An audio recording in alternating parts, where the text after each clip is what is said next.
Kasih karunia dan damai sejahtera dari Tuhan Allah Bapa kita dan dari anaknya Tuhan Yesus Kristus menyertai kamu sampai selamanya. Amin. Selamat pagi saudaraku. Mari kita memuliakan Tuhan dengan semua pekerjaan yang baik dipimpin firman Tuhan dari Ibrani 6 ayat 19. Demikian firman Tuhan. Pengharapan itu adalah sauh yang kuat dan aman bagi jiwa kita, yang telah dilabuhkan sampai ke belakang tabir. Demikianlah firman Tuhan. Saudara-saudaraku yang terkasih dalam Yesus Kristus, seorang atlet berlatih begitu keras, mencucurkan keringat, jatuh bangun, bahkan tidak jarang lecet, mungkin bisa juga cedera dan lain sebagainya. Apa yang memotivasi dan menguatkan dia? Apa yang menjadi sauh yang kuat untuknya? Tentu adalah pengharapan. Maju ke arena.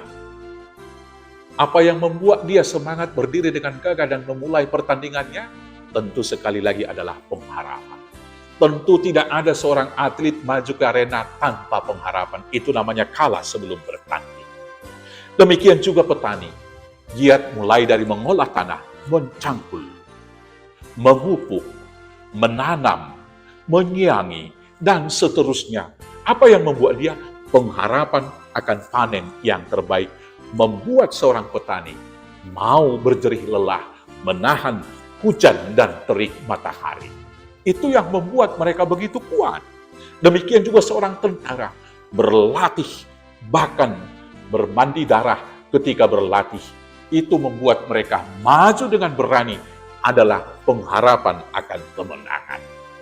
Demikian juga seorang pemuda berani melintasi kuburan yang gelap pada malam-malam untuk menjumpai seorang kekasihnya.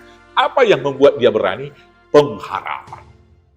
Seorang ibu yang bertubuh kecil, yang tua renta, dia begitu kuat untuk mengolah, menggarap tanahnya, untuk menyekolahkan anaknya. Apa yang membuat dia kuat?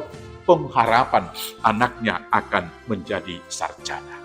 Maka benarlah firman Tuhan di sini mengatakan pengharapan itu adalah sauh yang kuat dan aman bagi jiwa kita, yang telah dilabuhkan sampai ke belakang tabir.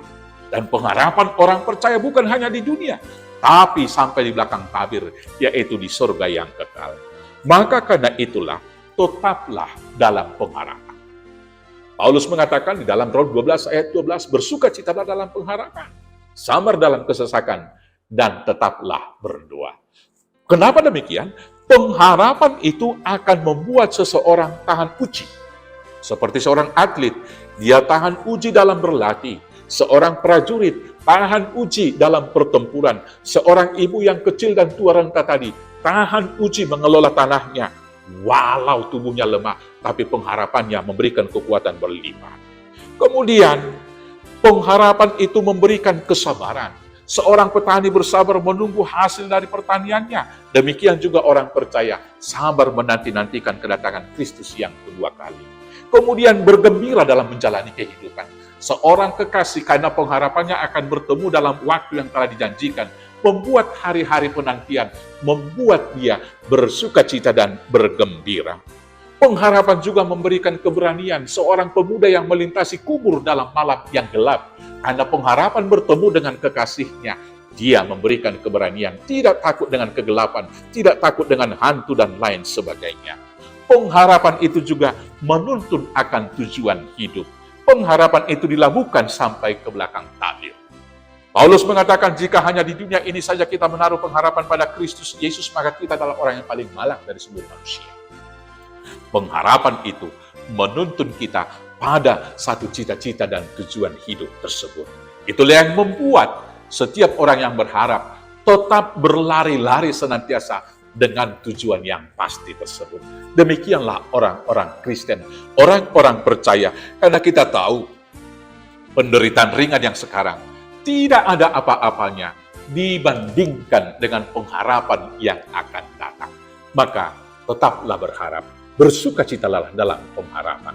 Tuhan Yesus memberkati. Amin. Kita bersatu dalam doa. Terima kasih Bapa atas pengharapan hidup yang kekal. Itu yang menguatkan, memampukan kami menjalani kehidupan walaupun harus diperhadapkan dengan berbagai penderitaan hari ini. Karena kami tahu penderitaan ringan sekarang tidak dapat dibandingkan dengan sukacita yang telah Tuhan sediakan bagi kami. Itulah pengharapan kami di dalam Yesus Kristus Tuhan Juru Selamat kami yang hidup. Amin. Selamat beraktivitas, Tuhan Yesus memberkati. Horas, horas, horas.